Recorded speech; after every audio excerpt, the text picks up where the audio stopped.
Three things that will make you really successful on your next interview. One, don't speak about yourself positively.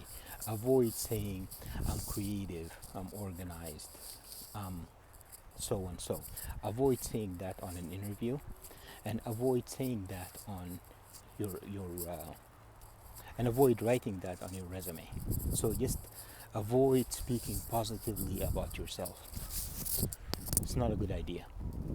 Two, speak positively about people you worked with, companies you worked on, and schools you went to. For example, you can say, I worked in the high touch team. Um, every engineer in the high touch team was highly experienced. They had over 20 years of experience. You can also speak highly of the companies you worked in.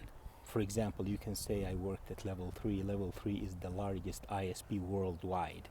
They have a network spanning the United States, Europe, and many parts of Asia. So you can speak positively about people you worked with, you can speak positively about the companies you worked in, and you can also speak positively about the schools you went to or the programs you went to. For example, you can say, I completed my master's program from the University of Colorado at Boulder. The program is considered number one nationwide in networking, and it's sponsored by Cisco. Or you can say, I graduated from the University of Khartoum. It's considered the number one university in Sudan, or whatever it is. So you can speak highly of the teams you worked in, people you worked with, companies you worked in, as well as schools. And don't speak highly about yourself. Let the interviewer make their own conclusions. 3, when explaining technical concepts or talking about your projects, follow the STAR methodology. The STAR methodology, it's STAR: situation, task, action, result. Situation, task, action, result. Meaning, if you're answering a question, before we get to the STAR, answer. So one, to summarize, number one, you should not speak highly about yourself. Number two, you can speak highly about people you worked with, companies you worked in, teams you worked in, and schools you went to. 3, provide details. Provide details. When answering a technical question, the more details you provide, the merrier. It's better to provide more details. For example, if an interview asks you about, let's say, MED is a BGP concept. So if they ask you about MED, you can say MED is an attribute to influence inbound traffic, and that's a perfectly correct answer. MED is an attribute to influence inbound traffic. That's a perfectly correct answer. So you provide the answer, but then you elaborate. You go into the details. You explain MED in more detail, in more depth. So you can follow up by saying, you can ask the interviewer to imagine we have two ISPs, and it's a good idea to ask them to imagine, because that way they'll visualize it and they'll understand it. And when they understand it, they're going to feel good about themselves, and they're going to feel good about you also. So tell the interviewer, say, imagine you have ISP 1 and ISP 2, and they're connected via 2 links. And ISP 1 is advertising network 90 on the first link and advertising the same network 90 on the second link, except they're advertising network 90 with a lower MED on the first link. That way ISP 2 will prefer link 1. So you're saying the same thing, except you're elaborating. So the first part of your answer was, MED is an attribute to influence incoming traffic. And that is a correct answer. And many people who know the correct answer will say the exact same thing. They'll say MED is an attribute to influence incoming traffic. They may say it's a way to influence incoming traffic. So you provide that same answer, but then you go into details. You go into details by explaining more and giving the interviewer kind of like a visual.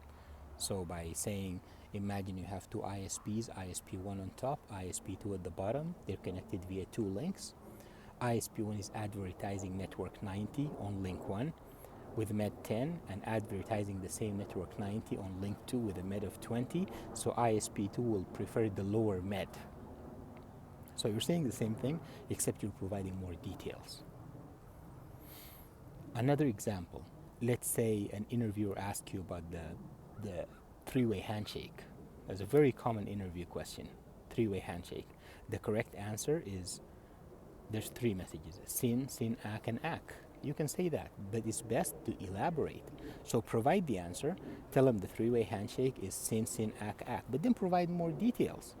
Say when a PC is sending a GET message to receive a web page, it sends an empty TCP header with the flag field set to SYN. Server will respond with the flag field set to SYN ACK. Then the PC will respond with the empty TCP header with the flag field set to ACK. So you're saying the same thing, except you're providing more details. What is the value of the details? Two things. Number one, it demonstrates you have great depth and you understand the technology at a very deep level. It shows you're not just memorizing answers and providing short answers. It shows that you have in-depth knowledge. And that's going to distinguish you from other candidates. That's one. The other benefit, if you're not a native speaker, if English is not your native language, if English is not your mother tongue, going into the details, the interviewer will be able to see your communication skills also. Because when you're providing short answers, if they ask you what is MED, you say it's a way of influencing inbound traffic. What is the three-way handshake? You give a simple answer, sin, ak, ak. When you're answering with one or two words, you're demonstrating to the interviewer that you have the technical knowledge, but you're not demonstrating communication skills. But when you go into the details, you're showing the interviewer that in addition to the technical knowledge and the technical depth, you have communication skills because you're able to explain concepts. And if you do that, it doesn't really matter. If you have an accent, your level in the English language doesn't really matter much because you're demonstrating to the interviewer that you're able to communicate. Because a lot of work is communication. Yes, most of these like technology roles are technical, but there's communication. You talk to your teammates, you decide which meeting to go to, you decide which office to go to, you decide where to go after work, you decide to, that sort of thing. So there's a lot of communication. You go to lunch with your coworkers, you decide which restaurant you want to go to on your lunch break, that sort of thing. So communication is important. So when you go into the details, irrespective of your accent, irrespective of your fluency in the English language, when you go into details, the other person will be able to understand. And when they understand, they're going to think, oh, I can understand this person. I can communicate with this person. So the issue is not having an accent. The issue is not you being fluent in English or not. It's about, are you able to communicate? Are you able to convey your understanding on a certain concept to other people? And that's why it's best, instead of saying MED is a way to influence incoming traffic, provide details. Tell the interviewer, imagine we have ISP1 at the top, ISP2 at the bottom. They're connected via two links. See, even if you're a non-technical person, you're probably getting what I'm saying now about MED. So you explain it to him. You give him a visual. So you say, imagine you have ISP1, ISP2 connected via two links.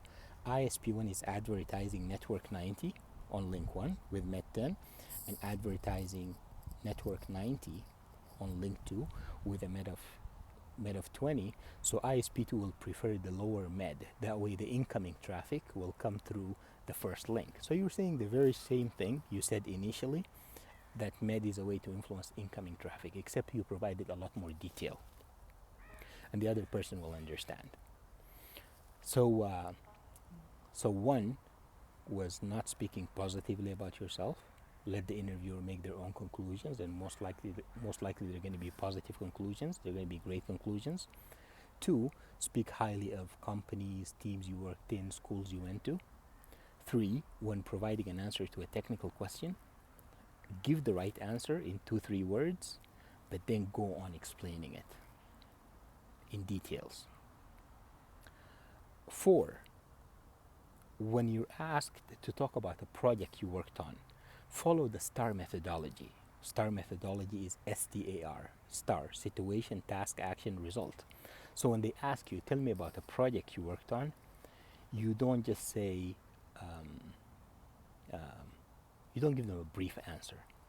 You give them the situation, the task that was assigned or delegated to you, action, the action you took, and the results. Situation, task, action, result. So tell them what the situation was, what the task was, the action you took, and the results. An example would be, and this is also going into the details, the details of your technical work. For example, let's say you're asked about, hey, tell me a project you worked on, and let's say you worked on a high CPU issue. Instead of saying I worked on a high CPU issue, the CPU was high, and I resolved it, you can go into details and talk about all the steps, talk about the situation, the task, the action, the results. So you can say something like, when I worked in the high touch team at Cisco. See, I'm talking positively about the team. The name of the team itself is a great name, High Touch. When I worked in the high touch team at Cisco, I received a call from a customer who had a high CPU issue. I received a call from, let's say, Tata, an ISP in India, and they had a high CPU issue. I worked with their engineers. We couldn't identify the issue. Or let's say I received a call from Tata, and they had a BGP issue. I worked with the engineer. We couldn't identify the issue. So our next step, our escalation path, was escalating the issue to the business unit. These are the guys that write the software. These are the guys that write the code, the developers. So I worked with them, and they were they were focused on other customers who had outages, because my customer didn't have an outage. He simply had a question, but his network was working, so he wasn't a priority to them. So they said, we're not going to be able to support the customer. I could have went to the customer with this answer, but I did not want to go to the customer with that kind of answer. See, I kind of explained all the situation and the task. I didn't want to go to the customer with that kind of answer. So I went home till 3 or 4 in the morning for 3-4 days in a row. I stayed up till 3 or 4 in the morning, and I studied BGP, I studied books, and not only books, I studied RFCs, the standards, and I focused on sections specific to BGP and route reflection. And I learned that although our product works, it wasn't 100% in line with the standard. So I called the customer and I explained. I said, you're right, I have to defend our product. So I said, our product is great, it works. However, it's not 100% in line with the standards. So it was a situation where we were dealing with a customer who's far more knowledgeable than myself and my business unit when it comes to standards. So I called them. I said, you're right, the product works, but you're seeing that specific output because it's not in line with the standard. And that's all the customer wanted to hear. He just wanted an explanation. So I developed a great relationship with them, and since that day, every time we get a call from that customer, my manager would tell me to work with them because I developed a relationship with them.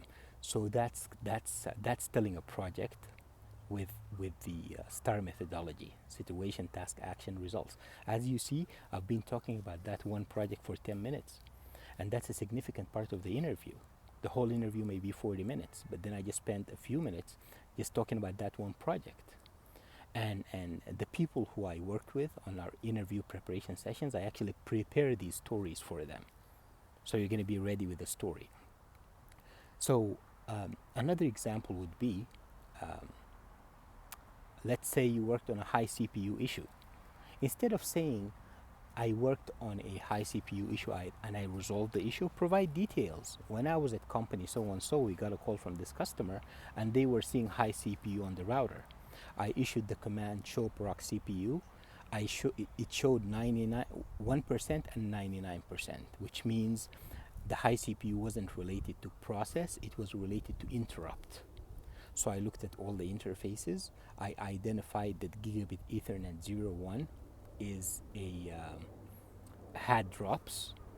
So that's an indication that we're receiving a lot of packets from that interface. So I configured the span session, capturing all packets from that specific interface, sending them to a laptop that's running Wireshark and Etherreel, and I analyzed the packets. I read the packets in detail, and I noticed that a lot of the packets had a TTL of 1 in the IP header.